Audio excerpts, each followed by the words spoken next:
اللہ نے فرمایا کہ دنیا میں 3 قسم کے لوگ ہیں. دنیا میں جو مذہب ہیں وہ کتنی قسم کے ہیں؟ 3. یعنی اسلام کے اگینسٹ جو ہیں، ایک تو ہیں یہودی، اور ایک ہیں عیسائی، اور ایک ہیں اہل کتاب کے علاوہ جتنے بھی مذاہب ہیں ان کو اسلام ایک ہی کیٹیگری میں رکھتا ہے. یہود و نصارہ الگ ٹائپ کے ہیں، اور یہود اور نصارہ کے علاوہ جو ہیں وہ الگ ٹائپ کے. قرآن کہتا ہے کہ ان میں اسلام دشمنی میں سب سے زیادہ یہودی اور باقی مشرکین ہیں، اور اسلام دشمنی میں سب سے کم جو ہے وہ عیسائی ہیں، نصارہ ہیں. باقی مشرکین جو یہود و نصارہ میں سے نہیں ہیں وہ اسلام دشمنی میں آگے اس لیے ہیں کہ ان کے مذہب میں اور اسلام میں ڈسٹینس بہت زیادہ ہے. ہزاروں خداؤں کو مانتے ہیں، ہزاروں بتوں کو مانتے ہیں. اسلام دعوت دیتا ہے ایک خدا کی. پیغمبروں کو مانتے ہی نہیں ہے، کسی بھی پیغمبر کو نہیں مانتے. یہود و نصارہ جو ہیں یہ اسلام کے قریب ہیں، اس لیے کہ یہ پیغمبروں کے سلسلوں کو، آسمانی کتابوں کو، حلال و حرام کے کانسیپٹ کو بھی مانتے ہیں. یہ جنت جہنم کا بالکل وہی کانسیپٹ ہے جو ہمارا ہے. ان کی کتابوں میں بھی جہنم کے بارے میں وہی کچھ لکھا ہے جو ہماری آسمانی کتابوں میں لکھا ہے. جنت کے بارے میں وہی کچھ ہے جو قرآن میں لکھا ہوا ہے. جتنے تاریخی واقعات قرآن بیان کرتا ہے، قوم عاد کے، قوم سمود کے، قوم نوح کے، اور فرعون کے، یوسف علیہ السلام کی، یہ سارے واقعات ان کی کتابوں میں بھی ہیں. اور وہ نام بھی آپ کو ملیں گے. آپ نے انگریزوں میں دیکھا ہوگا ڈیوڈ، جوزف اور جیکب. یعقوب علیہ السلام کو کیا کہتے ہیں یہ لوگ؟ جیکب. اور سولمن اور اس طرح کے نام جو ہے نا، کنگ سولمن.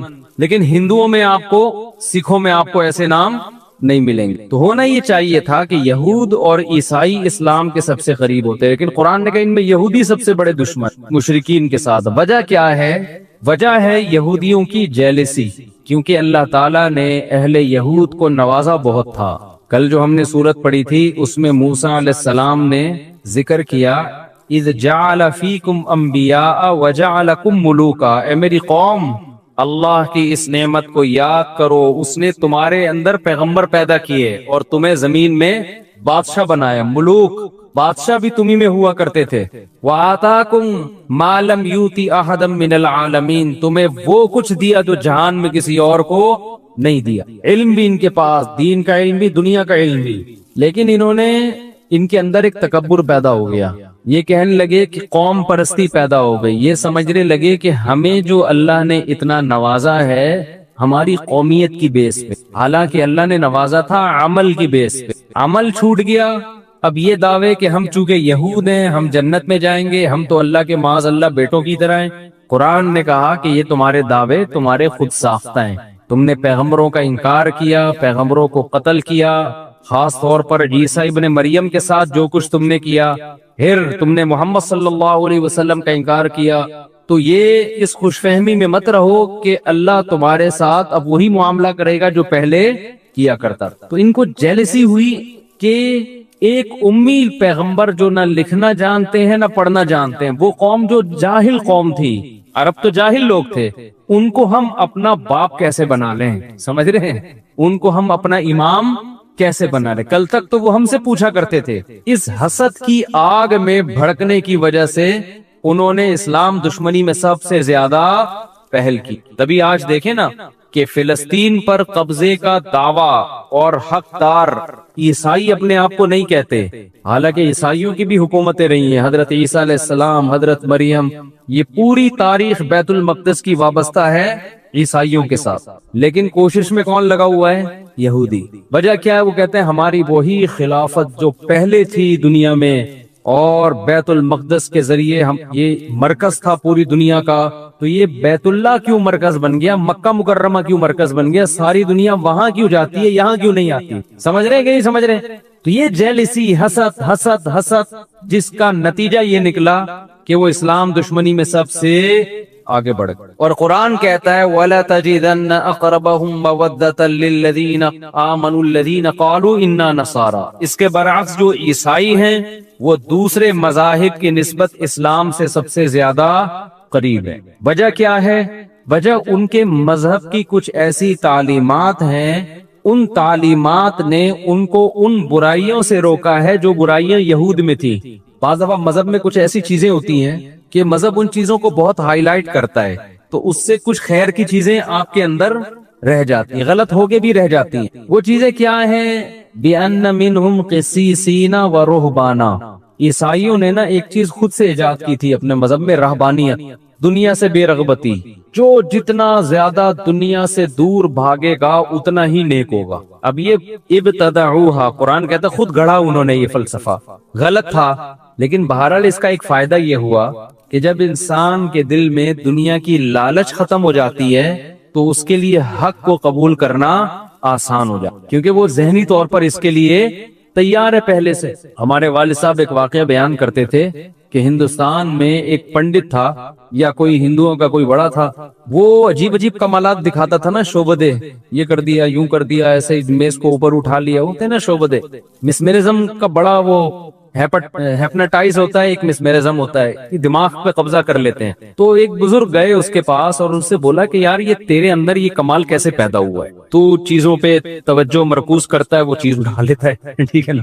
تو اس نے کہا کہ میں نے نا زندگی بھر اس کی کوشش کی ہے کہ اپنی خواہشات کے میں اگینسٹ چلاؤں، میرا جو دل چاہتا ہے میں اس کے خلاف کرتا ہوں، کہ قوت ارادی مضبوط ہو جاتی ہے نا اس سے، جو میرا دل چاہے گا میں اس کے خلاف کرو، اس سے انسان کی قوت ارادی مضبوط ہو۔ تو اس کا مجھے یہ فائدہ ہوا ہے کہ اس طرح جب میں کسی چیز پہ توجہ ڈالتا ہوں تو میرے ارادے کے ذریعے نا اس پہ کوئی ریز نکلتی ہوں گی، اب سائنٹیفک اس کی کیا حقیقت ہے تو اللہ ہی جانے۔ تو یہ میرے اندر ایک کمال پیدا ہو گیا، میں اپنی توجہ کے ذریعے ایسے چیزوں کو ہلا دیتا ہوں۔ ان بزرگ نے کہا اچھا تو یہ بات بتا، تو نے ہمیشہ اپنی خواہشات کی مخالفت کی؟ اس نے کہا ہاں۔ اس نے کہا تیرا دل چاہتا ہے اسلام قبول کرنے کا؟ اس نے کہا نہیں۔ انہوں نے کہا مخالفت کر رہا ہوں خواہش، اب کیا کر؟ اور وہ مسلمان ہو گیا، اس نے کلمہ پڑھ لی۔ تو اب اس کے اندر ایک خاصیت بہرحال پیدا ہو گئی تھی نا کہ آپ جب اپنی خواہشات کے خلاف چلتے ہیں تو جہاں اس کے نقصانات ہوتے ہیں وہاں کوالٹی بھی تو پیدا ہوتی ہے نا۔ اسلام آپ کو خامخواہ میں اپنی خواہشات کے خلاف چلنے کے لیے نہیں کہتا، اسلام کہتا ہے ناجائز خواہشات چھوڑ دو، جائز کو پورا کرو۔ لیکن خواہشات کے اگینسٹ چلنے سے بہرحال ایک آپ کے اندر کمال پیدا ہوتا ہے، آپ کی قوت ارادی مضبوط ہوتی ہے۔ جو اپنے خواہشات کے غلام بنے ہوئے ہوتے ہیں ان سے دنیا میں کوئی بھی کام، ان سے 20 رکعت تراویح نہیں پڑھی جاتی، وہ گن رہے ہوتے ہیں ہر 2 رکعت، یار ہوگا کیا، کتنا ٹائم اور لگے گا۔ تو عیسائیوں میں کیا کمال تھا کہ رہبانیت، تو قرآن کہتا ہے اس رہبانیت کی وجہ سے ان کے دل نرم۔ عیسائیوں کی بھی اسلام سے بڑی بڑی دشمنیاں ہوئی ہیں، بڑی بڑی لڑائیاں ہوئی ہیں، لیکن ایک من حیث القوم، ایک قومی سطح پہ قرآن بیان کر رہا ہے کہ دوسری قوموں کے نسبت یہ مذہب اسلام کے زیادہ قریب ہے۔ ایک وجہ تو یہ، دوسری وجہ یہ بھی قریب ہونے کی کہ عیسائی حضرت عیسیٰ سے پہلے کے تمام پیغمبروں پر ایمان رکھتے ہیں، صرف ایک نبی کا انکار کرتے ہیں، محمد صلی اللہ علیہ وسلم۔ اور یہودی حضرت عیسیٰ کے بھی منکر اور نبی کے بھی منکر، تو ان کا جرم عیسائیوں سے زیادہ ہے، تو اس لیے بھی وہ حق کے زیادہ قریب ہیں عیسیٰ۔ اور آج پوری اچھا جو مکاریاں چالاکیاں یہودیوں نے کی ہیں وہ عیسائیوں میں نہیں ہیں، وہ عیسائیوں میں نہیں ہے۔ ہٹلر نے عیسائیوں کو نہیں زیادہ چھیڑا تھا، وہ تو خود بھی عیسائی تھا، اس نے دشمنی کس سے کی تھی؟ یہودیوں سے۔ اس کا یہ نظریہ تھا کہ یہ فساد کی جڑ ہے۔ پھر کہتے ہیں اس نے کچھ یہودی چھوڑ دیے، اس لیے چھوڑ دیے کہ دوبارہ یہ فساد کریں گے تو لوگ پھر مجھے کہیں گے اس نے صحیح کیا تھا۔ یہ اس کی رائے تھی، میں نہیں کہہ رہی ہے، میں نہیں کہہ رہا، یہ وہ جانے، آپ جانے، ہٹلر جانے۔ تو عیسائی اچھا سارے یہودی بھی ایک جیسے نہیں ہوتے، یہ خوب سمجھ لیں۔ ہم نے بعض یہودی دیکھے ہیں، سنے بھی ہیں ان کے بارے میں، وہ بھی اسلام کو بہت سے مقام پہ سپورٹ کرتے ہیں۔ سب کو ایک ہی لاٹھی سے کبھی بھی نہیں ہانکنا چاہیے۔ ہانگ کانگ میں وہاں کے مفتی اعظم سے میری ملاقات ہوئی، انہوں نے کہا کہ یہاں ہمیں یہودی سپورٹ کرتے ہیں، ہم یہودیوں کو سپورٹ کرتے ہیں، کیونکہ آسمانی مذاہب ہے نا، تو یہاں پر یہودی مسلمانوں کا ساتھ دیتے ہیں، واللہ عالم۔ تو ہر جگہ سب ایک جیسے نہیں ہوتے، تو آپ کو کوئی یہودی نظر آیا تو آپ نے فوراً قرآن کی آیت پڑھ کے اس کا سر ڈنڈے سے کوٹ دیا کہ اسلام، ضروری نہیں ہے کہ وہ بھی اسلام دشمن ہو۔ بلکہ آپ کو میں کمال کی بات بتاؤں کہ اس جب لندن کی یہ جو یو کے ہے، یونائٹڈ کنگڈم، اس کی اسمبلی میں یہودیوں نے یہ آواز اٹھائی تھی کہ ہمیں ایک الگ ریاست چاہیے اسرائیل کے نام پہ، تو اس کی سب سے پہلے مخالفت جس نے کی تھی وہ یہودی تھا، اور اس نے اس بیس پر مخالفت کی تھی کہ ہماری 1300 سال ہو گئے مسلمانوں سے اب تک کوئی جنگ نہیں ہوئی، وہ جو نبی کے دور میں ہوئی تھی اس کے بعد سے جنگیں ہماری نہیں ہوئی ہیں، تو ہم خامخواہ میں مسلمان جیسی اتنی بڑی قوم سے کیوں پنگا لے بھائی، ہم بلا وجہ ایک نیا شوشہ چھوڑ دیں، ہم اب تک ہماری مسلمانوں سے کوئی جنگ نہیں ہوئی ہے۔ اور حقیقت ہے خلافت عثمانیہ نے یہودیوں کو سپورٹ کیا تھا، بچایا تھا بہت سے، ترکی آپ جائیں نا، ہسٹری پڑھیں تو آپ کو پتا چلے گا بہت سے یہودیوں کی پناہ گاہ تھی یہ ترکی. مسلمان ان کو پناہ دیتے تھے ان کی جانوں کی حفاظت کی، کیونکہ یہ ان سے کوئی پنگا پھڈا چل نہیں رہا تھا مسلمانوں کا. لیکن بہرحال احادیث میں ہے کہ آخری جو مسلمانوں کی سب سے بڑی جنگ ہوگی وہ کس سے ہوگی؟ یہودیوں سے ہوگی. تو وہ پیشگوئی نبی کی پوری ہونی تھی، تو وہ اسرائیل کے نام پہ ایک شوشہ چھوڑ دیا. پھر جو فلسطینیوں پہ ظلم ہوا وغیرہ وغیرہ جو کچھ ہو رہا ہے. تو میں یہ عرض کر رہا تھا کہ عیسائیوں میں دوسری کوالٹی کیا ہے کہ یہ تمام پیغمبروں پر ایمان رکھتے ہیں. ان میں وہ چالاکیاں نہیں تھی جو کس میں تھی؟ یہود میں. یہی وجہ ہے کہ دنیا میں جو سب سے زیادہ مذہب قبول کرنے والی قوم ہے نا اسلام، وہ عیسائی ہے. میں نے بھی اس کا مشاہدہ کیا، سب سے زیادہ عیسائی لوگ ہیں جو اسلام کو قبول کرتے ہیں. ان میں یہ ریشو دوسرے مذاہب کی نسبت سب سے زیادہ ہے. امریکہ میں تو آئے دن لوگ مسلمان ہو رہے ہیں، لندن میں بھی. امریکہ اتنی بڑی بڑی داڑیاں رکھتے ہیں وہ انگریز، بہت زیادہ ہے. آگے اللہ نے فرمایا وَإِذَا سَمِعُوا مَا أُنزِلَ إِلَى الرَّسُولِ تَرَىٰ أَعْيُنَهُمْ تَفِيضُ مِنَ الدَّمْعِ. یہ اہل کتاب جو عیسائی ہیں، جب ان پر اللہ کی آیات تلاوت کی جاتی ہیں تو اے مخاطب تو ان کو دیکھے گا ان کی آنکھیں بہنا شروع کر دیتے. وجہ کیا ہے کہ یہ تورات پڑھ پڑھ کے نا یہ اللہ کے کلام سے مانوس ہو چکے ہوتے ہیں. جنہوں نے آسمانی کتابیں پڑھی ہیں نا تورات اور انجیل، انہیں اللہ کے کلام سے کچھ نہ کچھ مناسبت پیدا ہوتی. تو عیسائیوں میں جو پادری ہیں، جو حق پرست ہیں، جب وہ کلام اللہ سنتے ہیں تو قرآن کہہ رہا ہے کہ ان کی آنکھیں بہنا شروع کر دیتی ہے اور ان کو یقین ہو جاتا ہے کہ یہ وہی کلام ہے، بالکل اسی طرز کا کلام ہے جو اللہ نے موسیٰ کلیم اللہ اور عیسیٰ روح اللہ پہ نازل کیا. ڈاکٹر حمید اللہ صدیقی کے نام سے ایک بہت بڑے اسکالر گزرے ہیں، خطبات بہاولپور جن کی مشہور کتاب ہے. صدیقی ہیں یا نہیں؟ ڈاکٹر حمید اللہ صدیقی، شاید میں نے خود لگا دیا. ڈاکٹر حمید اللہ بہت بڑے اسکالر، حیدرآباد دکن کے تھے وہ. ان کی بڑی ریسرچ تھی کتابوں پہ، نایاب نسخوں پہ. تو ان کی تورات انجیل پر بھی بڑی ریسرچ، قرآن پر تو تھی. وہ یہ کہا کرتے تھے کہ آپ تورات کا یعنی جو موجودہ عہد قدیم اور عہد جدید ہے اس کا اور قرآن کا مطالبہ کریں نا تو آپ کو ان کا انداز بیان سیم ملے گا. یہ خود اس کی علامت ہے کہ یہ ایک ہی ذات سے نکلے ہوئے کلام. یعنی اتنی تحریفات کے باوجود بھی جو آیتوں کا انداز ہے اور کلام کا جو طرز ہے وہ بالکل سیم ہے، وہ بالکل سیم ہے. یہی وجہ ہے کہ نجاشی کے سامنے، نجاشی عیسائی بادشاہ تھا، جب حضرت جعفر طیار رضی اللہ تعالی عنہ نے نجاشی بادشاہ کے سامنے سورہ مریم کی تلاوت کی ہے. سورہ مریم سے یاد آیا، لوگ اکثر مجھ سے پوچھتے ہیں آپ تلاوت اپلوڈ کریں. ہماری تلاوت یوٹیوب پہ تراویح کی اپلوڈ ہوئی ہوئی ہے. آپ لکھیں گے نا مفتی طارق مسعود ریسائٹنگ آ جائے گی. بار بار نہ کریں، کہیں ایک ہی بات، اپلوڈ ہوئی ہوئی ہے، سن لیں. سورہ قصص بھی ہے، سورہ مریم بھی ہے. تو جس نے سننی ہے، نہیں سننی تو وہ بڑے بڑے قاری ایک سے ایک پڑے ہوئے ہیں یوٹیوب پہ. تو بھائی تو حضرت جعفر طیار رضی اللہ تعالی عنہ نے جب سورہ مریم کی تلاوت شروع کی ہے تو نجاشی اور اس کے گرد جتنے پادری بیٹھے ہوئے تھے سب کی داڑیاں رو رو کے تر ہو گئی. تو نجاشی نے اس موقع پہ کیا کہا تھا کہ اللہ کی قسم یہ وہی اسی جیسا کلام ہے جو اللہ نے عیسیٰ ابن مریم پہ نازل. اسی کا قرآن تذکرہ کر رہا ہے وَإِذَا سَمِعُوا مَا أُنزِلَ إِلَى الرَّسُولِ تَرَىٰ أَعْيُنَهُمْ تَفِيضُ مِنَ الدَّمْعِ. جب یہ رسول پہ جو کلام نازل ہوا یہ سنتے ہیں، اے مخاطب تو دیکھے گا ان کی آنکھیں آنسوؤں سے بہنا شروع کر دی. بھی بلاغت ہے قرآن کی. یہ نہیں کہا کہ آنکھوں سے آنسو بہیں گے، آنسوؤں میں آنکھیں بہنا شروع کر دیں گی. یہ بلاغت ہے. اتنا روتے ہیں جیسے آنکھیں بہتی چلی جا رہی ہیں. تو بہت ایسے واقعات ہیں قرآن پڑھ کے رونے کے. غیر مسلموں نے سنا، حضرت عمر نے سنا، کیسا دل پگھل گیا ان کا. نجاشی نے سنا، اس کے پادریوں نے سنا. آپ کہہ سکتے ہیں مدینہ کے جو لوگ تھے وہ کیوں نہیں روتے تھے جو دشمن تھے. یاد رکھیں جب آپ کے دل میں کسی کا بغض پیدا ہو جائے نا، ایک دفعہ کینہ پیدا ہو جائے، پھر آپ دلائل کو سائڈ پہ رکھ دیتے، پھر آپ ہمیشہ اس کے خلاف کوشش میں لگے رہتے ہیں. آج جو مسلکی اختلافات ہیں نا، 8 رکعت تراویح، 20 رکعت تراویح، رفع الیدین، ٹانگیں چوڑی ٹانگیں پتلی، ان کا بھی مسئلہ سارا یہی ہے. نام ہم سب قرآن و حدیث کا لگاتے ہیں لیکن سب کا مطلب اپنی ٹھڑک پوری کرنا ہوتا ہے کہ اپنے مسلک کی ٹانگ کو اونچا رکھو، دوسرے مسلک کو، ورنہ پتا ہوتا ہے کہ یار دلیل ادھر بھی ہے اور ادھر بھی ہے، لیکن اپنی والی دلیل کو دلیل کہنا ہے، دوسرے والی کو کہنا ہے 100% غلط.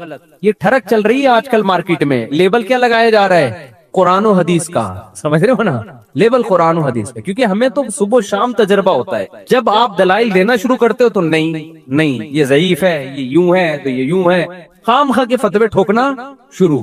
اور کمال کی بات یہ کام وہ لوگ زیادہ کر رہے ہوتے ہیں جو خود کو مسلک پرست نہیں کہتے. وہ لوگ یہ زیادہ کر رہے ہوتے ہیں جو کہتے ہیں ہمارا کوئی مسلک نہیں. اس سے پتہ چلتا ہے آپ کا تو ایسا مسلک ہے کہ آپ اس کے علاوہ سب کو جہنمی سمجھتے ہو. ایک چھوٹی سی بات کر کے آگے چلتا ہوں. آپ نے بہت سے لوگ دیکھے ہوں گے جو کہتے ہیں ہم شخصیت پرست نہیں ہیں، ہم کسی شخصیت کو نہیں مانتے. 99.9% میں نے ایسے لوگوں کو ایسا شخصیت پرست دیکھا ہے کہ آپ کسی صحابی کو برا بلا کہہ دو، ان کو غصہ نہیں آئے گا. ان کے باپ کو آپ ذرا سا برا بلا کہہ کے دیکھو، ان کے منہ سے جھاگ نکلنا شروع ہو جاتا ہے غصے سے. ٹھیک ہے نا. یہ کہتے ہیں کہ حضرت معاویہ پہ بھی اعتراض ہو سکتا ہے، حضرت ابو سفیان پہ بھی ہو سکتا ہے، بڑے بڑے صحابہ حضرت عثمان پہ بھی ہو سکتا ہے، لیکن ہمارے باپ پہ اعتراض نہیں ہو سکتا. سمجھ رہے ہیں؟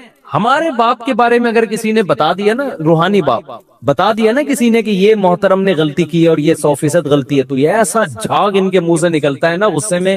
ان کے کمنٹ سے پتا چلتا ہے کہ یہ لوگ حضرت معاویہ پہ طنز برداشت کر لیں گے، یہ حضرت ابو سفیان پہ، حضرت عثمان پہ، بڑے بڑے صحابہ پہ، لیکن جب ان کے کسی پیر و مرشد کو آپ ذرا چھیڑ کے تو دیکھیں تو ان کے منہ سے کیا جھاگ نکلتا ہے اور کیا غضبناک ہوتے ہیں.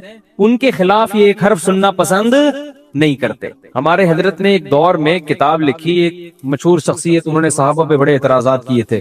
تو اور ان کا جب ان پہ لوگوں نے اعتراضات کیے کہ آپ صحابی رسول پہ اعتراض کر رہے ہیں، تو انہوں نے کہا تنقید سے بالا ذات صرف پیغمبر کی ہے، پیغمبر کے علاوہ ہر ایک پر تنقید ہو سکتی ہے. یہ اصول پیش کیا. تو ہمارے حضرت نے ان کی کتابوں سے ان پہ تنقیدیں شروع کر دی نا، تو ان کے ماتحتوں کو اتنا غصہ آیا، اتنی پوچھاڑ، اور یہ ایسے ہیں تو یہ یوں ہیں تو یہ یوں ہیں.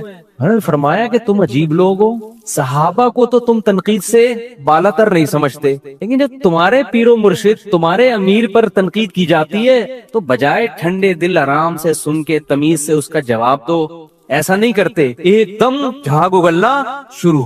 یہ آج کل مارکیٹ میں چل رہا ہے. جماعت المسلمین والے ایک ریٹائر ہو کے یہاں پر آ گئے نا، جماعت المسلمین بہت گھومے تھے وہ، پھر انہوں نے چھوڑ دیا جماعت المسلمین کو. میں نے کہا کیوں چھوڑا؟ کہہ رہے ہیں یار یہ ہر وقت امام ابو حنیفہ کے خلاف بولتے ہیں کہ اندھی تقلید، لیکن کہتے ہیں آپ لوگ امام ابو حنیفہ کی ایسی تقلید نہیں کرتے جیسے یہ جماعت کے امیر کی تقلید کرتے ہیں. جماعت کیا یہ صرف ہوائی باتیں ہوتی ہیں؟ یہ آپ لوگوں سے بڑے مقلد ہیں. یہ لوگ لیبل لگاتے ہیں کیونکہ ان کے خلاف جب کوئی حدیث پیش کی جائے نا، دلیل پیش کی جائے تو یہ نہیں سنتے. تو یہ آج کل مارکیٹ میں چل رہا ہے. اس لیے میں آپ کو ایک بات بتا رہا ہوں، یہ تجربوں کے بعد ہے کہ چاروں اماموں کو فالو کرو آپ، کیونکہ پوری امت نے ان کو فالو کیا. ان کی ریسرچ، ان کی تحقیق 1200-1300 سال سے پوری دنیا میں فالو کی گئی ہے. یہ 2-4 لوگوں کی، انڈیا، پاکستان، بنگلہ دیش کی بات نہیں ہے.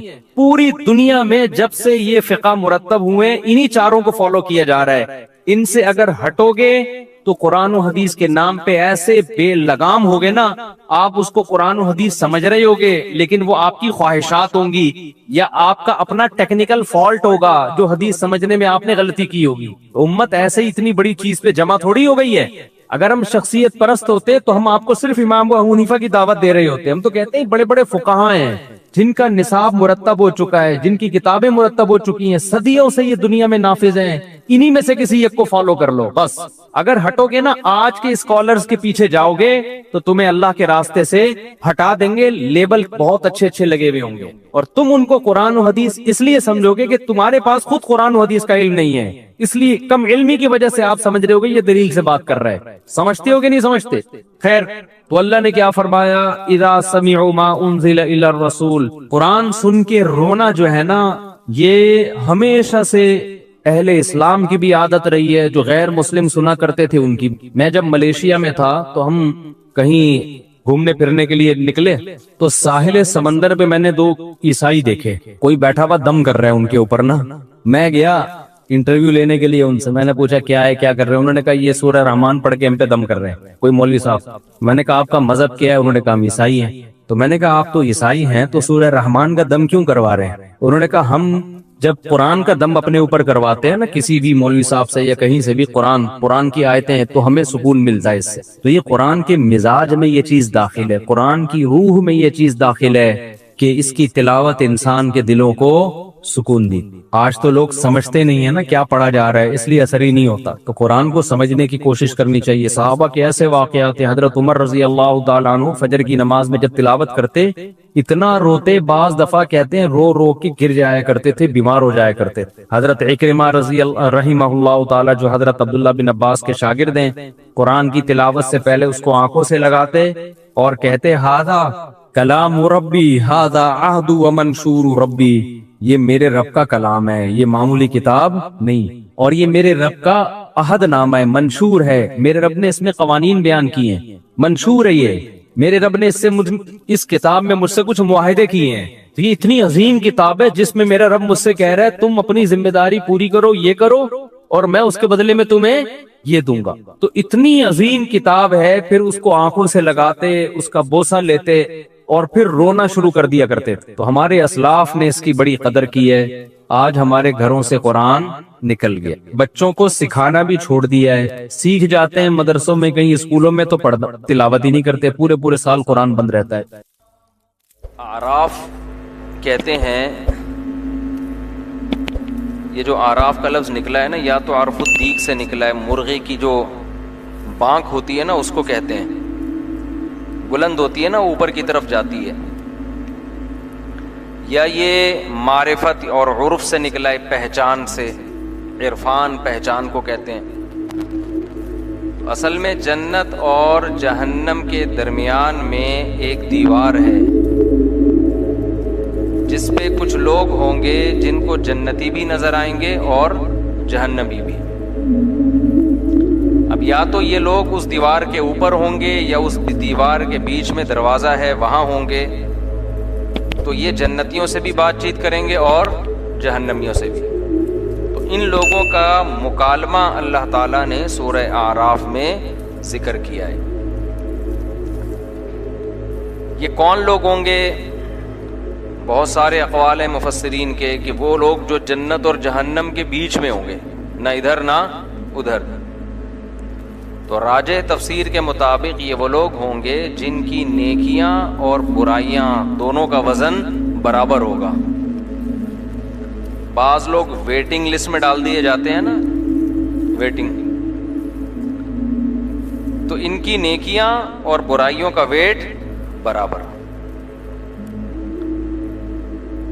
تو یہ ادھر بھی کلام کریں گے، ادھر بھی کلام کریں گے، اور پھر اللہ اپنی رحمت سے ان کو جنت میں داخل کر دیں گے. پتہ نہیں کیوں اٹک رہا ہے، کیا مسئلہ ہے یار؟ یہ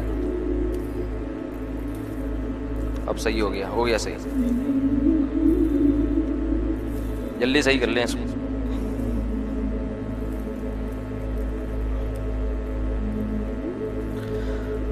ایک دفعہ یہاں بیان ہو رہا تھا، ایک صاحب مسلسل نا نیچے بیٹھے ہوئے ادھر ادھر دیکھ رہے ہیں، نیچے یوں کر رہے ہیں، تو وہ بیان میں جا رہا ہے مسلسل ان کی ویڈیو نا. تو نیچے لوگوں کے مختلف کمنٹس، لوگ تو کمنٹس میں چھوڑتے تھوڑی ہیں. کسی نے کہا پتہ نہیں کیا کر رہا ہے، اب بیان ہو رہا ہے، ادھر بندہ کیمرے میں آ رہا ہے. تو کسی نے کہا اٹھنی گم گئی ہے وہ تلاش کر رہا ہے. ٹھیک، اٹھنی گم گئی ہے وہ تلاش کر رہا ہے. تو جنت اور جہنم کے بیچ میں وہ لوگ جن کی نیکیاں اور برائیوں کا وزن برابر ہوگا. تو یہ کلام کریں گے جنتیوں سے بھی اور جہنمیوں سے بھی. تو وَعَلَى الْأَعْرَافِ رِجَالٌ يَعْرِفُونَ كُلًّا بِسِيمَاهُمْ. پہلے قرآن کہتا ہے وَنَادَى أَصْحَابُ الْجَنَّةِ أَصْحَابَ النَّارِ أَن قَدْ وَجَدْنَا مَا وَعَدَنَا رَبُّنَا حَقًّا. اللہ پہلے جنتیوں کو کہیں گے تم جہنمیوں سے کلام کرو. تو جنتی اور جنت اور جہنم کے درمیان جو پردہ ہے وہ ہٹا دیا جائے گا. تو جنتی جہنمیوں سے کہیں گے کہ ہمارے رب نے ہم سے گناہوں سے بچنے پر جو وعدے کیے تھے، آج ہم نے وہ وعدے اپنی آنکھوں سے دیکھ لیے ہیں اور ہم نے اس کو سچا پایا ہے. فَهَلْ وَجَدْتُمْ مَا وَعَدَ رَبُّكُمْ حَقًّا. تمہارے رب نے جو تم سے وعدے کیے تھے کیا وہ تم نے بھی حق پائے ہیں؟ قالوا نعم. وہ کہیں گے ہاں، ہم نے جس آگ کا سنا تھا کہ ایک آگ ہوگی جو اللہ کے نافرمانوں کو جلائے گی، وہ آج آگ ہم نے اپنی آنکھوں سے دیکھ لی ہے. تو اللہ فرماتے ہیں ایک شخص ایک ندا آئے گی، جو فرشتہ ہوگا ندا لگائے گا، لعنت اللہ علی الکافرین، کہ اللہ کی لعنت ہو ان لوگوں پر جو اس آگ کا انکار کیا کرتے تھے۔ الذین اتخذوا دینہم لہوا ولعبا، یہ وہ لوگ تھے جنہوں نے اپنے دین کو کھیل تماشا بنا لیا تھا۔ یہ بار بار قرآن یہ بات ذکر کرتا ہے جہنم والوں کے لیے کہ انہوں نے اپنے دین کو کھیل اور تماشا، یعنی دین بھی انٹرٹینمنٹ کی چیز بن گیا۔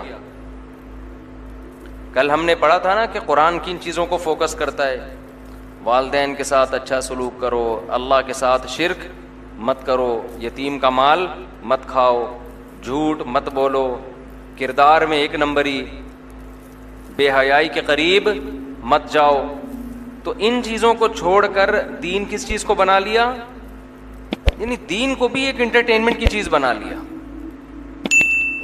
چسکے لینے کے لیے مذہبی رسومات پوری کی جاتی ہیں۔ تو جو اصل دین تھا اس کو پس پشت ڈال دیا۔ آپ کہہ سکتے ہیں یہود و نصارہ نے اپنے دین کو کیسے انٹرٹینمنٹ بنایا؟ بھائی یہود و نصارہ نے بھی ایسے بنایا کہ قوم جن چیزوں میں مزہ آ رہا ہے نا، چسکے لے رہی ہے، ان چیزوں کو بیان کیا جا رہا ہے۔ یہود اور نصارہ کے علماء نے لوگوں کو گناہوں سے روکنا چھوڑ دیا تھا۔ یہ قرآن کہتا ہے لولا ینہاہم الربانیون والاحبار عن قولہم الاثم واکلہم السحت۔ قرآن کہتا ہے یہودی اور عیسائیوں کے جو عالم ہیں وہ لوگوں کو جھوٹ بولنے سے اور حرام کھانے سے کیوں نہیں روکتے تھے؟ سمجھ رہے ہیں بات کو؟ وہ لوگوں کو جھوٹ بولنے سے اور حرام کھانے سے کیوں نہیں روکتے تھے؟ لبئس ما کانوا یعملون، بہت برا عمل کرتے تھے۔ تو رسومات چلتی ہیں مذہبی لوگوں کی بھی، کسی شخصیت کے فضائل بیان ہوں گے تو ایسے زمین آسمان کے قلابے ملا دیں گے، ایسا لگتا ہے اس سے بڑا اس کائنات میں کوئی کبھی پیدا ہوا ہی نہیں ہے۔ تو بلکہ الٹا انہوں نے حرام کھانا شروع کر دیا ان کے علماء نے۔ کیسے؟ ہدیے، نذرانے، غلط بیانی کر کے لوگوں سے نذرانے لینا، غلط بیانی کر کے۔ کیونکہ آپ جب کسی کی بات کی تائید کرتے ہو تو وہ آپ سے خوش ہو جاتا ہے، صحیح مذہب بتاتے تو بہت سے لبرل لوگ ان سے دور ہو جاتے۔ آج جیسے ہمارے پاس لبرل مولویوں نے پردے کے مسائل میں گڑبڑ کرنا شروع کر دیے۔ حیا عورت کے لیے، حیا عورت کا زیور ہے، حیا کو جتنا پروموٹ کیا جائے کم ہے، لیکن آپ دیکھ لیں ہمارا لبرل طبقہ حیا کو پروموٹ کرنے کے بجائے اب پردے کے مسائل میں تبدیلیاں کرنا شروع۔ موسیقی بھی حلال اور یہ بھی حلال اور یہ بھی حلال اور یہ بھی حلال، پتہ نہیں کیا کیا حلال ہو رہا ہے مارکیٹ میں۔ ایک صاحب مجھے کہنے لگے سعودی عرب میں 10 رکعت تراویح ہو رہی ہے۔ تو میں نے کہا سعودیہ میں نائٹ کلب کھل رہے ہیں، ڈانس پروگرام ہو رہے ہیں، سینما گھر کھل رہے ہیں، تو اب ہمیں افسوس یہ نہیں ہے کہ 10 کھا گئے، خوشی اس پر ہے کہ 10 باقی رکھی ہوئی ہیں۔ تو وہاں جو اس سے بڑے بڑے مسئلے کھڑے ہوئے ہیں سعودی عرب میں، آپ آدھی تراویح کو رو رہے ہو کہ آدھی تراویح کھا گئے۔ حضرت عمر رضی اللہ تعالیٰ عنہ کے دور سے لے کر آج تک، اب تک مسجد حرام میں 1200-1300 سال، حضرت عمر کا دور 1300 سال سے زیادہ، اس وقت سے لے کے جب سے حضرت عمر نے ایک امام پہ جمع کیا نا، اس وقت سے اب تک 20 رکعت تراویح ہوتی چلی آئی ہے۔ یہ 15ویں صدی میں جا کے کام ہوا ہے کہ آدھی تراویح مارکیٹ سے شارٹ ہو گئی، لیکن ہمیں اس پہ غم نہیں ہے کیونکہ آدھی باقی رکھی ہوئی ہے، ہمیں اس پہ خوشی ہے۔ ورنہ غامدی صاحب تو کہتے ہیں اسلام میں تراویح کا کوئی تصور ہے ہی نہیں۔ تو کچھ اور تھوڑے سے لبرل لوگ پیدا ہو گئے تو وہ تراویح کی نماز ہی کیا کر دیں گے؟ گول کر دیں گے۔ تو ہمیں خوشی اس پر ہے کہ آدھی باقی رکھی ہوئی ہے، ورنہ وہاں تو سینما گھر کھل رہے ہیں۔ اور حرم میں ابھی ہمارے رشتے دار عمرہ کر کے آئے ہیں، پرسوں لوٹے ہیں، کہہ رہے ہیں وہاں تو عورتیں گھوم رہی ہیں حرم میں، جو سرکاری عملے میں خواتین کی بھرتی ہو رہی ہے۔ ہم بھی سعودی عرب کئی بار گئے ہیں، وہاں عورت کا چہرہ کبھی نظر نہیں آتا تھا، اتنی سخت پابندی تھی پردے پر، اتنی خوشی ہوتی تھی سعودی عرب میں اترتے ہی کہ بھئی بے حیائی نہیں ہے، نہ سائن بورڈوں پہ، بہت خوشی ہوتی تھی۔ اب آہستہ آہستہ یہ سب چیزیں کیا کر رہے ہیں؟ وہاں ختم کر رہے ہیں۔ تو اس لیے دکھ اس پر نہیں کرو کہ آدھی تراویح ختم ہو گئی ہے، شکر اس پہ کرو کہ آدھی باقی رکھی ہوئی ہے۔ تو کہاں سے کہاں بات چلی گئی؟ تو اللہ تعالیٰ سعودی حکمرانوں کو سیدھے راستے پہ چلنے کی توفیق دے. ہم تو یہی کہتے ہیں. ہم یہ نہیں کہتے کہ ان کے خلاف بغاوت جائز ہے, مار دھاڑ, اس سے تو اور زیادہ نقصان ہوگا. جو رہی صحیح طاقت ہے مسلمانوں کی وہ بھی ختم ہو جائے گی. دعا ہی کر سکتے ہیں, تو دعا کرنے پر تو گورنمنٹ نے کوئی پابندی نہیں لگائی نا. تو دعا کر لو, اللہ سعودی عرب کے حکمرانوں کو اسلام کے لیے مخلص ہونے کی توفیق نصیب فرمائے. خیر, کہاں سے کہاں چلے گئے ہم. تو بات یہ چل رہی تھی, کیا بات چل رہی تھی, وہ میں بات کر رہا تھا کہ جنتی اور جہنمی ان کا آپس میں مکالمہ ہوگا. تو وہ جہنمیوں سے کہیں گے ہم سے ہمارے رب نے جو وعدہ کیا تھا وہ ہم نے پورا پایا, تو کیا تم نے جو رب نے وعدہ کیا تھا وہ تمہیں پورا پایا کہ نہیں. انہوں نے کہا ہم نے بھی وہ اپنی آنکھوں سے آج وہ آگ دیکھ لی ہے. پھر قرآن کہتا ہے کہ اہل نار, اہل جہنم. اچھا, جنتیوں کے بارے میں قرآن یہ بھی کہتا ہے کہ اعراف جو ہے نا, جو درمیان میں ہوں گے, وہ جہنمیوں سے کہیں گے اہؤلاء الذین اقسمتم لا ینالہم اللہ برحمہ. جنت میں نا زیادہ تر غریب اور مسکین لوگ ہوں گے جن کو لوگ دنیا میں کسی قابل نہیں سمجھتے تھے. لوگ کہتے تھے یہ طبقہ کامیابی کا معیار ہو ہی نہیں سکتا, دین پر ہمیشہ غریب لوگ زیادہ چلے. بلکہ علماء نے تو یہاں تک لکھا ہے کوئی ایسی تحریک جس میں امیر زیادہ ہو غریب کم ہو, غالب امکان یہ ہے کہ یہ گمراہ ہو. غالب کوئی یقینی علامت نہیں ہے. ہمیشہ حق کی تحریک میں غریب لوگ آگے ہوتے ہیں, امیر ہوتے ہیں ان کا ریشو تھوڑا ہوتا ہے, کیونکہ حق میں کڑوی باتیں کرنی پڑتی ہیں. غریب آدمی کے لیے کڑوی بات کو سننا اور اس پر عمل کرنا آسان ہوتا ہے. امیر آدمی عام طور پر عیش پرستی والی زندگی چاہتا ہے, قاعدہ کلیہ نہیں ہے. صحابہ کے دور میں بڑے امیر صحابہ نے بڑی قربانیاں دی ہیں اور آج بھی دیتے ہیں, لیکن زیادہ تر ایسا ہوتا ہے کہ غریب آدمی قربانی آسانی سے دیتا ہے, امیر آدمی قربانی مشکل سے دیتا ہے. تو آج یہ بھی لوگ ایک معیار سمجھتے ہیں کہ جس کے گرد امیر طبقہ زیادہ ہو, لوگ کہتے ہیں یہ ہے صحیح, یہ کون ہے صحیح عالم معلوم ہوتا ہے. یہ غلط ہے. تبلیغی جماعت جب شروع ہوئی ہے نا, پوری دنیا میں تبلیغ نے کتنا کام کر لیا, ساری غریب مسکین لوگوں نے شروع کی ہے. مالدار تو بہت بعد میں آئے ہیں تبلیغ میں. دنیا میں جہاں جاؤ تبلیغ کی برکت آپ کو نظر آئے گی, اس میں غریب لوگوں کی اکثریت زیادہ. قرآن جتنے واقعات بیان کرتا ہے, جتنے پیغمبروں کے واقعات, ہمیشہ ان پیغمبروں کی مخالفت امیروں کی طرف سے ہوئی ہے اور غریب طبقہ زیادہ تر ان پر ایمان لایا ہے. قرآن ہر پیغمبر کی ایک عادت ذکر کرتا ہے کہ امیر طبقے نے ہمیشہ یہ اعتراض کیا پیغمبروں پر کہ ان غریبوں کو اپنی محفل سے نکالیں. آپ کے گرد یہ پھٹی پرانی ٹوپیوں والے جو بیٹھے ہوتے ہیں نا, پھٹے پرانے کپڑے والے, ان سے ہمارا امیج خراب ہوتا ہے, ہم ان کے ساتھ آپ کی محفل میں نہیں بیٹھ سکتے. سمجھ میں آ رہی ہے بات. اور ہر پیغمبر نے ان کو ایک ہی جواب دیا ہے. وہ جواب کیا دیا ہے کہ اگر میں ان کو اپنی محفل سے نکال دوں گا مجھے اللہ کے عذاب سے کوئی نہیں بچائے گا. کیونکہ دین کی دعوت ہے, اس میں آپ امیر اور غریب میں فرق نہیں کر سکتے, نہیں کر سکتے. نماز میں کوئی ایسا فرق رکھا ہے اسلام نے کہ جو قوم کے بڑے بڑے لوگ ہیں ان کی صف آگے ہوگی؟ علم کے لحاظ سے کوئی بڑا ہے, عمر کے لحاظ سے بڑا ہے, اس کو تو حق ہے کہ وہ آگے آئے. لیکن ویسے کوئی علاقے کے لحاظ سے بڑا ہے, قوم کے لحاظ سے اپنے آپ کو بڑا سمجھتا ہے, پیسہ اس کے پاس زیادہ ہے, لہذا وہ اگلی صف میں ہوگا, غریب پچھلی صف میں, امیروں کے لیے الگ مسجد, غریبوں کے لیے الگ مسجد. ایسا کوئی تصور ہے اسلام میں؟ کہیں بھی نہیں ہے ایسا کوئی تصور. ہمارے حضرت ایک واقعہ سنایا کرتے تھے حرمین شریفین میں. اصل میں وہاں تو مجبوری ہے نا, سیکیورٹی کے نقطۂ نظر سے بعض لوگوں کو پہلی صف میں کھڑا کیا جاتا ہے جو اپر لیول, وہ سیکیورٹی کے نقطۂ نظر سے ہوتا ہے, وہ اس لیے نہیں ہوتا کہ یہ یہاں کے اہل ہیں. سیکیورٹی کے لیے بعض دفعہ کچھ قانون سازی کرنی پڑتی ہے. تو ایک عرب کا بدو پہلی صف میں کھڑا ہوا تھا, تو کوئی شرطا پولیس والا آیا, اس نے کہا کہ آپ یہاں سے ہٹ جائیں, یہاں کوئی شاہی خاندان کے کوئی آدمی ہیں وہ یہاں کھڑے ہوں گے. تو وہ عرب کے بدو نے کہا گل لا الہ الا اللہ. قل کو وہ گل کہتے ہیں, یعنی تو اسلام سے خارج ہو گیا ہے, تو کلمہ پڑھ, دوبارہ اسلام قبول کر.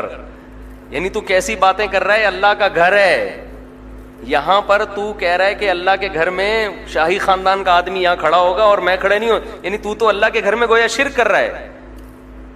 تو یہاں فرق کر رہا ہے. تو ہمارے حضرت یہ منظر دیکھ کے بڑے خوش ہو رہے تھے اس عرب کی سادگی پہ, کہ جیسے ہی شرطا اس کو کہتا بھائی تو ہٹی, یہاں وہ حضرت جی کھڑے ہوں گے, وہ کہہ رہے گل لا الہ الا اللہ. وہ شرطا کہہ رہے جان چھڑانا اس شرطے کے لیے مشکل ہو گیا. وہ کہہ رہا تو کلمہ پڑھ کے اسلام قبول کر, تو باتیں کیسی کر رہا ہے, لا الہ الا اللہ پڑھ, اللہ کے سوا کوئی عبادت کے لائق نہیں ہے, میں نہیں ہٹوں گا یہاں سے.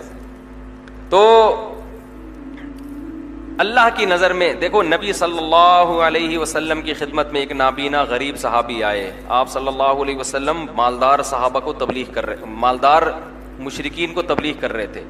تو ان غریب کے آنے سے آپ صلی اللہ علیہ وسلم کے چہرے پہ ناگواری کے آثار آئے کہ یہ ابھی اس موقع پہ کیوں آئے ہیں. قرآن میں اللہ تعالیٰ نے نبی کو تنبیہ کی, عبس وتولی ان جاءہ الاعمی, آپ کی پیشانی پر سلوٹیں آ گئیں اس لیے کہ ایک نابینا آپ کے پاس آیا. کس قدر سخت تنبیہ کی نبی صلی اللہ علیہ وسلم نے. نبی صلی اللہ علیہ وسلم, وما یدریک لعلہ یزکا, اے نبی آپ کو کیا علم کہ شاید وہ آپ کی نصیحت پر عمل کر لیتا. اور جو لوگ مستغنی ہیں, آپ کی بات سننا چاہتے نہیں ہیں, فانت لہ تصدی, آپ ان کی ہدایت کے پیاسے ہیں. یہ جو عرب کے سردار ہیں یہ تو فرعون متکبر لوگ ہیں, یہ تو بات سننے کو تیار نہیں ہے, آپ ان کی ہدایت کے پیاسے ہیں. اور جو آپ کی بات سننے کے لیے آ رہا ہے آپ اس سے منہ موڑتے ہیں. اتنی سخت تنبیہ ہوئی ہے کہ آئندہ زندگی میں جب بھی حضرت عبداللہ ابن ام مکتوم نبی کی خدمت میں آتے, آپ استقبال میں کھڑے ہو جاتے اور فرماتے ھذا الذی عاتبنی فیہ ربی, یہ ہے وہ شخص جس کے لیے میرے رب نے مجھے تنبیہ کی ہے, ڈانٹ لگائی ہے میرے رب نے. یہ اتنے مبارک صحابی ہیں. تو اس لیے دین کی دعوت میں امیر غریب کا فرق کرنا جائز نہیں ہے, خوب سمجھ لو. بلکہ اس کے علاوہ بھی نہیں ہے. حدیث میں آتا ہے, نبی نے فرمایا بدترین ولیمہ وہ ہے جس میں صرف امیروں کو دعوت دی جائے اور غریبوں کو دعوت نہ دی جائے. اس سے مراد وہ غریب ہیں جن کا آپ سے تعلق ہے. ولیمے میں اپنے دوستوں کو دعوت دی جاتی ہے نا. اصل میں یہ میں اس لیے ہمیشہ تنبیہ کرتا ہوں کہ بعض لوگ پریشان ہو جاتے ہیں, ہم جب ولیمہ کریں گے تو کیا سارے غریبوں کو بلا رہے ہیں. مطلب یہ ہے کہ آپ کے ریلیٹیوز میں سے, ظاہر ہے دعوت پہ بلانے کا معیار امیر غریب نہیں ہوتا بلکہ آپ کے تعلقات اور رشتہ داری. تو بعض دفعہ آپ یہ کرتے ہیں کہ آپ کے کوئی کزن غریب ہیں, ایک کزن کیا ہے مالدار ہے, تو مالدار کزنوں کو بلایا جا رہا ہے, غریبوں کو نظر انداز. جو رکشہ چلا رہے ہیں, جو ٹماٹر بیچ رہے ہیں, کوئی آپ کے کزن ایسے ہیں, خالہ پھپھی ایسی ہیں جو بیچاری غریب ہیں, ان کو دعوت نہیں دی جا رہی. اور ایک آپ کی ممانی امریکہ سے تازہ تازہ آئی ہوئی ہیں, ٹھیک ہے نا, بڑا پیسہ ہے ان کے پاس, گولڈ ہے, ماموں کو بھی دعوت اور ممانی کو بھی دعوت. آپ کے دوست احباب میں امیر بھی ہیں غریب بھی ہیں. تعلق بعض دفعہ انسان کا کسی وجہ سے, ویسے تو ہر انسان کا اپنے معیار کے لوگوں سے ہی دوستی ہوتی ہے, یہ تو نیچرل ہے, یہ کوئی بری چیز نہیں ہے. امیر لوگوں کا اٹھنا بیٹھنا امیروں کے ساتھ ہوتا ہے, غریبوں کا اٹھنا بیٹھنا غریبوں کے ساتھ.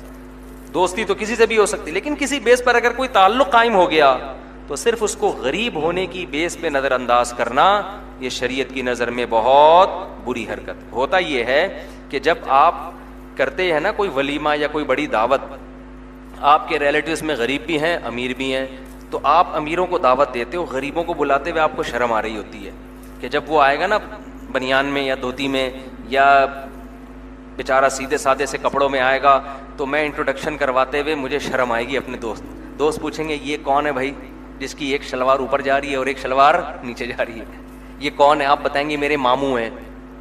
تو آپ کا امیج کیا ہوگا؟ خراب. ابے تمہارے ماموں ہیں, ٹماٹر بیچتے ہیں تمہارے ماموں, ہم تو سمجھتے تھے بڑے لینڈ لارڈ خاندان ہے یار تمہارا. تو بھائی تمہارے خاندان والے جیسے بھی ہوں, ماموں ہوں, چاچا ہو, ابا ہوں, بعض لوگ تو باپ اور ماں کے ساتھ ایسا سلوک کرتے ہیں.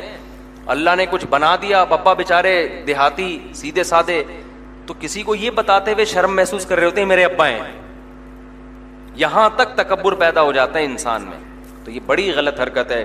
تو میں جو آیت پڑھ رہا تھا, اعراف کیا کہیں گے جو اعراف میں ہوں گے؟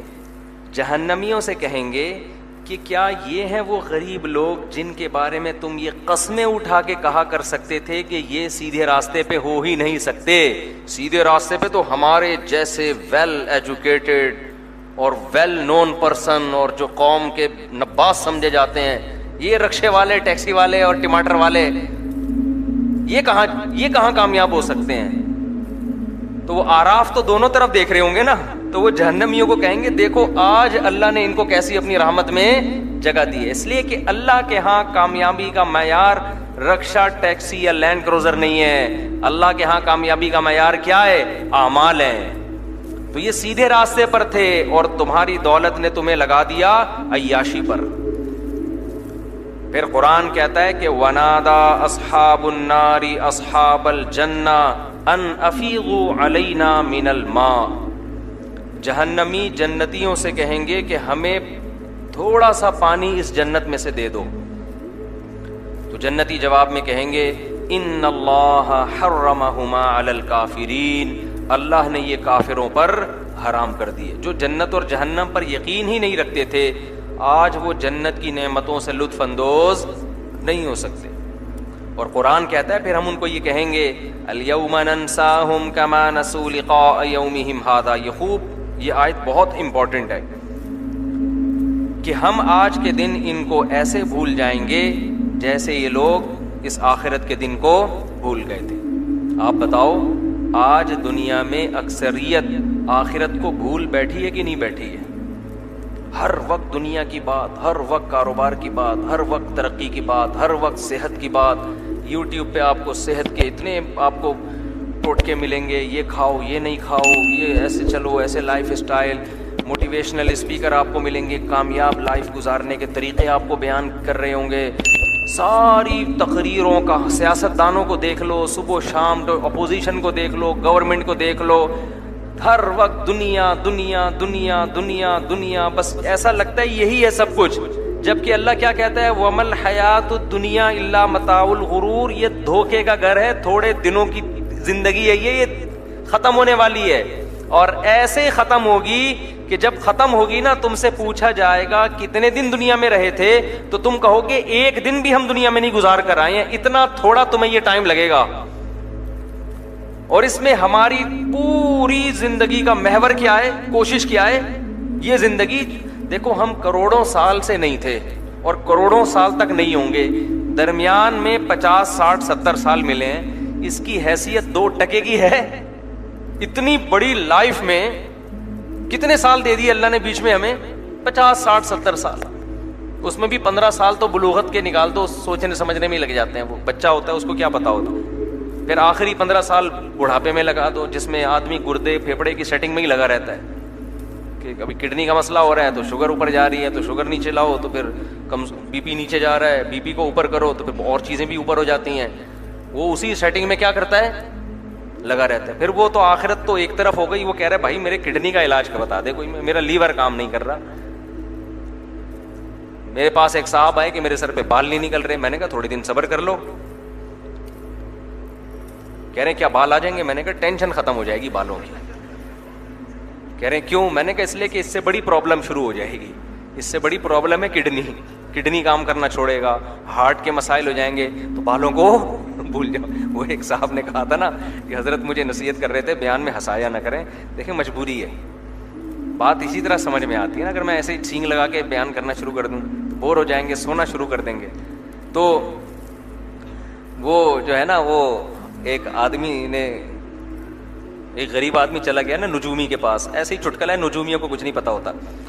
تو نجومی سے کہنے لگا میرا ہاتھ دیکھ کے بتاؤ. تو نجومی نے کہا تم 8 سال تک غریب رہو گے. یہ بیچارہ خوش ہو گیا کہ 8 سال کے بعد پھر کیا ہوگا بھائی؟ 8 سال تک غریب رہوں گا پھر کیا ہوگا؟ اس نے کہا پھر تمہیں غربت کی عادت ہو جائے گی. پھر تم غربت کی ٹینشن لینا چھوڑ دو.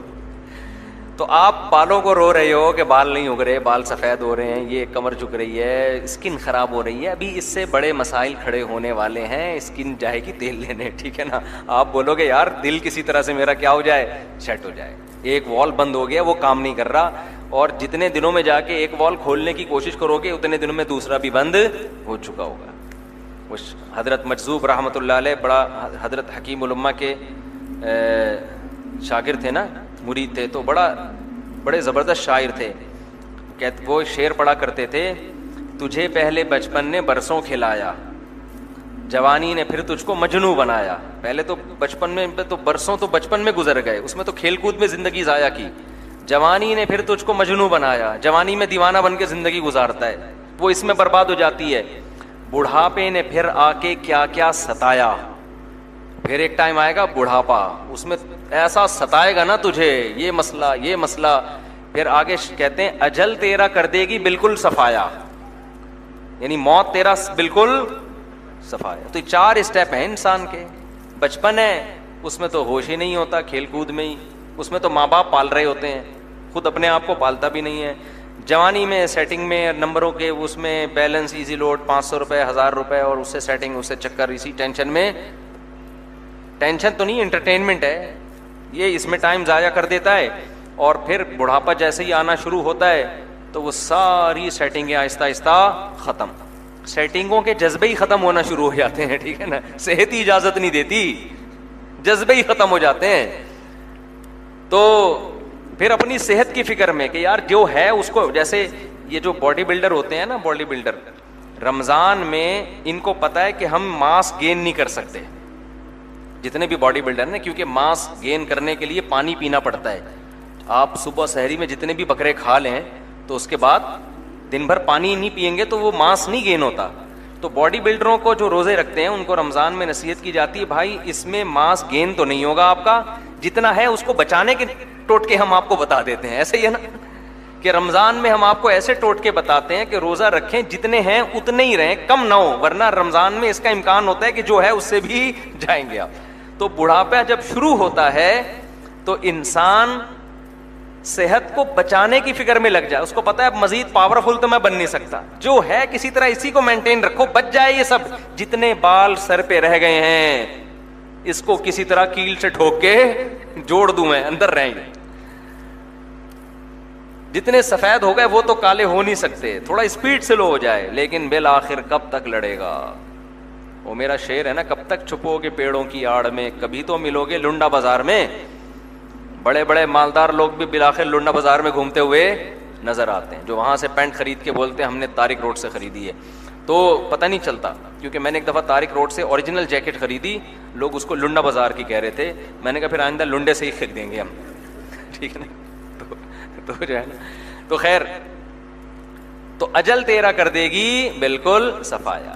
تو اس لیے قرآن کیا کہتا ہے, فَالْيَوْمَ نَنْسَاهُمْ كَمَا نَسُوا لِقَاءَ يَوْمِهِمْ هَذَا, انہوں نے اس دن کو بھلا دیا تھا, حالانکہ الحم سے لے کے والناس تک ہم بار بار ان کو آخرت یاد دلا رہے تھے, بار بار. موت کے بعد زندگی ہے, موت کے بعد زندگی ہے, مر کے ختم نہیں ہوتے. أَفَحَسِبْتُمْ أَنَّمَا خَلَقْنَاكُمْ عَبَثًا, تم سمجھتے ہو ہم نے تم کو بیکار پیدا کر دیا ہے, ایویں ہی پیدا کر دیا, بس کھاؤ پیو موج مستی کرو مر کے ختم. نا نا نا نا نا, ذالک ظن الذین کفروا, یہ ان لوگوں کا گمان ہے جو ہمارا انکار کرتے ہیں, ہمارے ماننے والے ہم پر ایسی تہمت نہیں لگا سکتے. اتنا اللہ نے آخرت کا, جنت کا, جہنم کا, حشر کا اتنا تذکرہ کیا ہے, تو قرآن کہتا ہے کہ تمہیں تو ان جہنمیوں کی باتیں سن کے ترس آ رہا ہوگا. جب جہنمی کہیں گے نا جنتیوں سے کہ ہمیں تھوڑا سا پانی پلا دو, اور جنتی کہیں گے ہم نہیں پلا سکتے کیونکہ اللہ نے ہمیں اس کی اجازت نہیں دی ہے, حرام کر دی ہے تم پر جنت کی نعمتوں کو. تو اللہ کہتے ہیں تمہیں ان جہنمیوں پہ ترس آ رہا ہوگا کہ بیچاروں کی کیا حالت, لیکن ہمیں ترس نہیں آئے گا. کیوں؟ ہم نے دنیا میں بار بار یاد دلایا تھا کہ آخرت کی تیاری کرو, لیکن انہوں نے دنیا میں ہر چیز کو یاد رکھا, لیکن آخرت کو یہ لوگ بھول گئے. تو اس لیے میرے بھائی بار بار بار بار موت کو اور آخرت کو سوچا کرو. ہم بہت کم سوچتے ہیں اس بارے میں, صبح دوپہر شام رات, اٹھتے بیٹھتے کھاتے پیتے ہر وقت سوچا کرو, ہر وقت مرنا ہے. بچوں کو پیدا ہوئے ہیں, زندہ رہنے کے لیے پیدا نہیں ہوئے. کہیں میت ہوتی ہے تو بتایا کرو گھر میں, بیٹا ہم نے بھی مرنا ہے. موت کی نفرت دل سے نکالو. آج تو موت کی وحشت ایسی ہے, کسی محفل میں مرنے کی باتیں شروع کر دو, لوگ کہتے ہیں بھائی کوئی اور بات کر لے یار, کوئی اور بات کر. کیوں؟ عمل سے جان چھڑانی ہے. اور جو آخرت کی تیاری کرتا ہے اس کو موت کے تذکرے میں مزہ آتا ہے. وہ کہتا ہے یار ہم تو ہیں ہی مرنے کے لیے. ہمارے شیخ حضرت مفتی رشید احمد صاحب رحمہ اللہ تعالیٰ کے سامنے جب موت کا تذکرہ آتا اتنے خوش ہوتے, اتنے خوش ہو جاتے, ایک چہرے پہ نا گلابی چہرہ ہو جاتا تھا ان کا خوشی سے, اور کہتے تھے ان قریب اس دار فانی سے ہم جانے والے ہیں. اور ایسا دنیا کو مسافر خانہ سمجھتے تھے کہ اپنے گھر کو اپنا گھر کبھی کہا ہی نہیں حضرت نے. سعودی عرب سے حج کر کے یا عمرہ ہر سال کرتے تھے. تو ایک دفعہ آئے, کراچی میں گھر تھا, ناظم آباد میں. تو حضرت کے میزبان نے فون کر کے پوچھا کہ آپ اپنے گھر پہنچ گئے؟ میزبان لوگ پوچھتے ہیں نا, بھائی پہنچ گئے؟ تو حضرت نے فرمایا میں ناظم آباد کے مسافر خانے میں ہوں. میں کہاں آج کل میرا اسٹے ہے؟ میرا اسٹے آج کل ہے ناظم آباد کے ایک مسافر سرائے نہیں ہوتے, مسافر خانہ ہے, وہاں پر ہے. انہوں نے کہا شاید کوئی وجہ ہو گئی ہوگی, گھر میں ریپیئرنگ ہو رہی ہوگی یا کوئی مسئلہ ہوگا تو مسافر خانے میں ٹھہرے ہوئے ہیں. ہوٹل کو مسافر خانہ ہی کہتے ہیں نا. پھر 2 دن بعد اس نے فون کیا, حضرت گھر پہنچ گئے؟ حضرت نے فرمایا ناظم آباد کے مسافر خانے. تو 2-3 دفعہ جب ایسا, اس نے کہا حضرت گھر کیوں نہیں جا رہے آپ اپنے؟ ٹھیک ہے نا, ایسی کیا پرابلم ہے گھر نہیں جا رہے؟ حضرت فرمایا گھر ور دنیا میں کسی کا نہیں ہوتا, جو بھی ہوتا ہے مسافر خانہ ہی ہوتا ہے. یہاں سے ہم نے کیا کرنا ہے؟ نکلنا ہے. اور آج واقعی وہ دنیا میں نہیں ہے, چلے گئے. جس دن حضرت کا انتقال ہوا تو میں حضرت کی یہ بات سوچتا تھا کہ یار حضرت بار بار کہتے تھے یہ میرا گھر نہیں ہے بلکہ یہ مسافر خانہ ہے جہاں تھوڑے دن کے لیے اسٹے کیا ہوا ہے, تھوڑے دن میں ہم یہاں سے چلے جائیں گے, ہمارا گھر تو قبر ہے.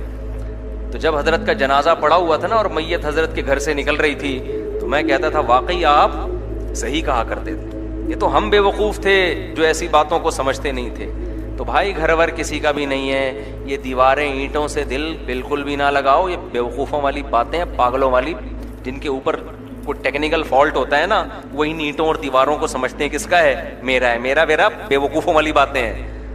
جنہوں نے بڑے بڑے بلڈروں نے بنایا ان کا نہیں ہے, بحریہ ٹاؤن والے کا بحریہ نہیں ہے, تمہارا کہاں سے ہو گیا؟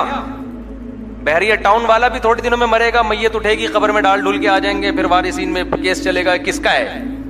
جس نے بنایا اس کا تو بہرحال نہیں ہے, وارثین کا ہوگا. پھر وہ وارثین ایک ایک کر کے دنیا سے جائیں گے, ان کی نسلیں آئیں گی. تو جو بنانے والا ہے, بلڈر ہے, اس کا نہیں ہے, تو میں اور آپ ایک پلاٹ خرید کے کہیں گے میرا ہے, یہ کیسے بیوقوفی کی بات ہے یا نہیں؟ جو جس کا پورا ٹھیلا ہے وہ کہہ رہے میرا نہیں ہے, اور آپ وہاں سے ایک بیر اٹھا کے کہہ رہے ہو کس کا ہے, میرا ہے.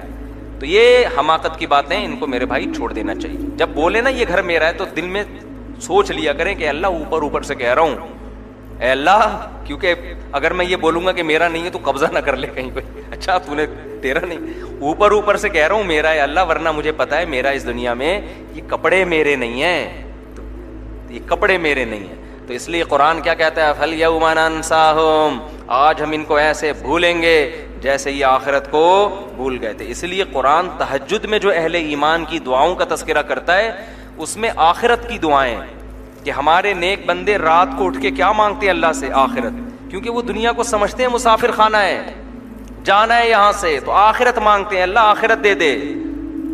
ہمیں جو دعا سکھائی ہے نا اللہ نے نماز میں, وہ بھی کوئی گاڑی بنگلے کی نہیں سکھائی, سورہ فاتحہ دعا ہے نا.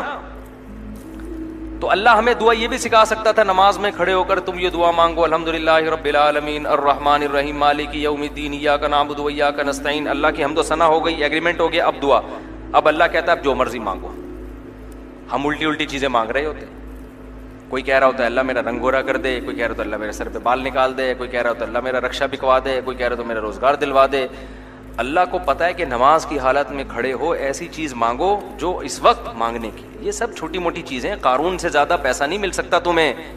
کیا ہوا بھائی, وہ اتنا پیسہ لے کے بھی مارکیٹ سے شارٹ. فرعون سے زیادہ ہم عزت نہیں حاصل کر سکتے, اتنی پاورفل گورنمنٹ.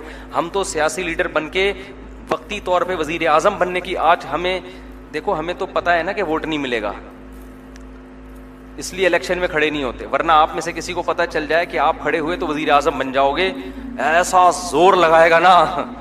حالانکہ اس وزیر اعظم کی حیثیت پاکستان میں کیا ہوتی ہے, بنتا ہے تو اکثریت اسمبلی میں آپ کے خلاف ہو جاتی ہے, عدم اعتماد کی تحریکیں چلتی ہیں, اپنی کرسی بچانے میں ٹائم زیادہ لگتا ہے, ملک کے لیے کام سوچنے میں ٹائم کم لگتا ہے. اس کے باوجود طاقت کا ایک نشہ ہے. لیکن فرعون کو جو اللہ نے پاور دی تھی وہ ایسی پاور نہیں تھی کہ تحریک عدم اعتماد چلے اور سپریم کورٹ میں فیصلے ہوں. نہ ہزاروں بچوں کو قتل کر دیا, کوئی آواز اٹھانے والا نہیں تھا. ایسی پاورفل حکومت کہاں گیا بھائی, قصہ بن چکا ہے, ختم. تو اس لیے دنیا کو لفٹ بالکل بھی کرانے کی کوشش نہ کیا کرو. دنیا رکھو ضرور، رکھو، کماؤ ضرور، اس سے محبت نہ کرو۔ جلدی سے ایک بات کر کے بس آگے چلتا ہوں۔ دنیا کمانے میں اور محبت کرنے میں فرق کیا ہے؟ دیکھو، کمانے میں منع نہیں کیا، کماؤ، اللہ نے نعمتیں دی ہیں، کھاؤ پیو موج مستی کرو جو حلال ہے۔ محبت ہے یا نہیں اس کی علامت ہے، چھن جاتی ہے تو غم کتنا ہوتا ہے۔ اگر چھن کے دل کے ٹکڑے ٹکڑے ہو گئے نا، چھن گئی، آپ نے 1 to 5 خریدی، زبردست گھوم رہے ہو، مزہ آ رہا ہے، چھن گئی، ہائے رو رہے ہو ایسے جیسے ہارٹ پیشنٹ بن گئے، اس کا مطلب یہ 1 to 5 آپ کے نیچے نہیں تھی، یہ آپ کے اندر تھی۔ ایک آدمی 1 to 5 کا میسج سناتا ہوں، ایک نوجوان نے 1 to 5 خریدی، چھن گئی تو 3 دن تک روتا رہتا دھاڑے مار مار کے۔ تو میں نے کہا اللہ کے بندے، موٹر سائیکل ہے تو کیا ہو گیا تیرے کو، چھن گئی ختم، دوبارہ W11 پہ آ جا، اس میں کون سا اتنا بڑا مسئلہ ہے؟ اتنا زیادہ، ایک صاحب کے 80 لاکھ روپے لاکر سے چوری ہو گئے، پرانا قصہ ہے، اب ان کو نہیں پتا چلے گا۔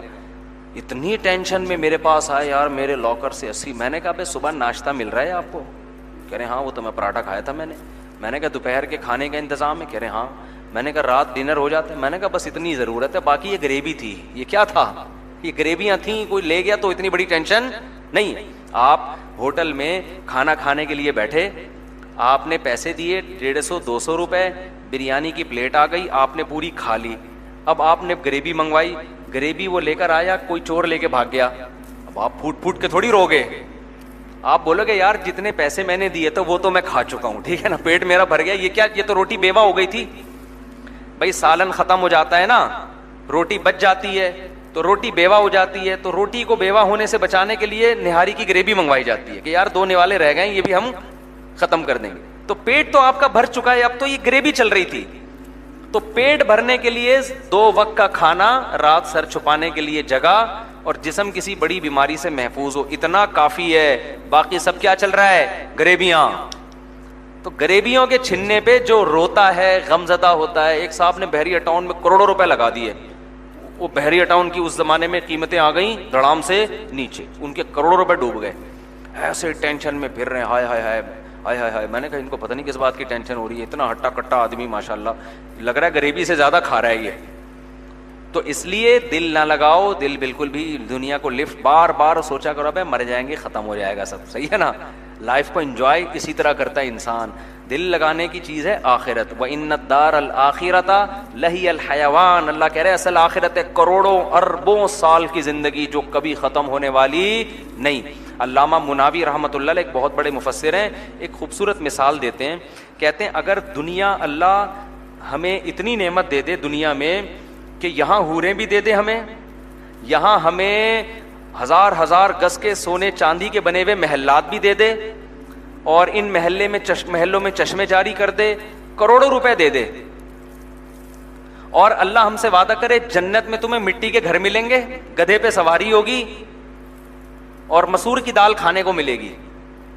ان کی بات کو میں اپنے الفاظ میں، انہوں نے مسور کی دال وغیرہ بیان نہیں کیا، کہیں کو کیا مناوی تفسیر مناوی میں حوالہ دکھاؤ، ٹھیک ہے، یہ ان کی بات کو میں سمجھانے کے لیے اپنے اسٹائل میں بیان کر رہا ہوں کہ دنیا میں آپ کو جتنی بھی عیاشی مل جائے، اور جنت میں آپ کو مٹی کا گھر مل رہا ہے، گدھے کی سواری مل رہی ہے، کھانے کے لیے روکھی سوکھی، انہوں نے فرمایا کہ پھر بھی عقل مند آدمی جنت کو اس دنیا پر ترجیح دے گا۔ کیوں؟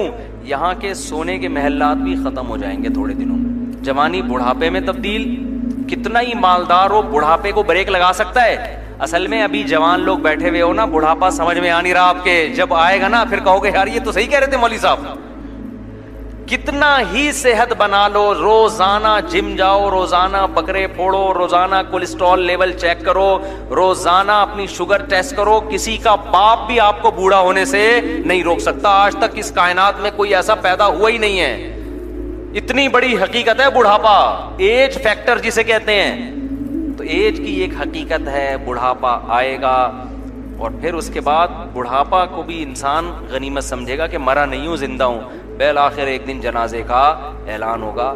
آج وہ مسجدوں سے اعلان ہوتا ہے نا، حضرات ایک اعلان سماعت فرمائیے، آج فلانا صاحب طویل علالت کے بعد اس دنیا سے تشریف لے گئے۔